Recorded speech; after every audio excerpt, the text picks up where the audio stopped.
ভাইরে, বাংলাদেশি অভিনেত্রীদের মধ্যে আমার নাজিফা তুষিকে প্রচন্ড রকম ভালো লাগে। তার ক্যারিয়ারে অল্প সংখ্যক কাজ করলেও যখন যে কাজটা করেছেন তখন সে কাজে নিজেকে পুরোপুরিভাবে উজাড় করে দিয়েছেন। বাংলাদেশি অন্য সব অভিনেত্রীদের মধ্যে ন্যাকামি জিনিসটা তার ভিতরে ছিল না, কিন্তু আফসোসের বিষয় হলো তার বেশিরভাগ কাজেই দেখা গেছে একজনের জিনিস অন্যজন এসে খেয়ে দিছে। আইসক্রিম সিনেমায় দেখেছি নাজিফা তুষি কুমার উদয়ের প্রেমিকা ছিল, কিন্তু মাঝখানে শরীফুল রাজ ঢুকে গিয়ে 19-20 করে দিল।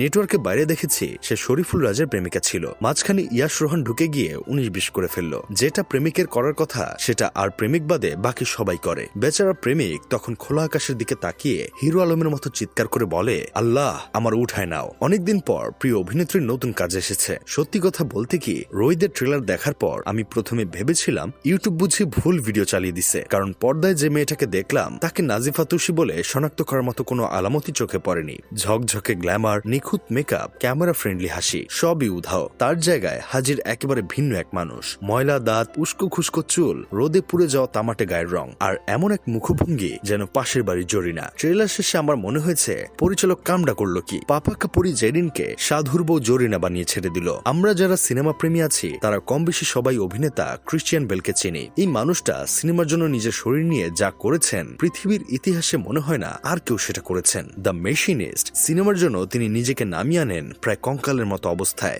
দৈনিক খাবার ছিল একটা আপেল, এক ক্যান টুনা আর ব্ল্যাক কফি। হাঁটতেই কষ্ট হতো। শেষে ডাক্তাররা পর্যন্ত বলেছিল এইভাবে চললে উনি বাঁচবেন না। এরপরই অবিশ্বাস্য ঘটনা, মাত্র কয়েক মাসের মধ্যে ব্যাটম্যান বিগিন্সের জন্য তিনি আবার 30 কেজির বেশি ওজন বাড়ান। রোগা মানুষটা হঠাৎ সুপার হিরো। অতিরিক্ত পেশি হয়ে যাওয়ায় আবার ওজন কমাতে হয়, সবই চরিত্রের খাতিরে। আমেরিকান হাসেলে ইচ্ছে করে পেট বের করা, চুল পরা লুক। ভাইসে ডিক চেনির চরিত্রে 20 কেজির বেশি ওজন বাড়িয়ে হাঁটা চলা, শ্বাস নেওয়া পর্যন্ত বদলে ফেলেন। এই চরিত্রে জেতেন অস্কার। সেই ক্রিশ্চিয়ান বেলের ফিমেল ভার্সন হলো নাজিফা তুষি। রোহিত সিনেমার জন্য নাজিফা তুষি টানা 6 মাস চুলে শ্যাম্পু ব্যবহার করেননি, গায়ে সাবান ছোঁয়াননি। আধুনিক সভ্যতার সবচেয়ে বড় দুই শত্রু শ্যাম্পু আর সাবান, এই দুটিকে তিনি 6 মাসের জন্য এক প্রকার বয়কট করেছেন। এখানেই শেষ নয়, সাধারণ অভিনেতারা যেখানে মেকআপ দিয়ে কালো সাজেন সেখানে তুষি বেছে নিয়েছেন আরো প্রাকৃতিক পথ। গায়ে সরিষার তেল মেখে রোদের মধ্যে দাঁড়িয়ে থেকেছেন যেন ত্বক স্বাভাবিকভাবেই পুড়ে যায়, রং বদলায়। এখানেই থেমে থাকেননি। ওই এলাকার মানুষের দাঁতের মতো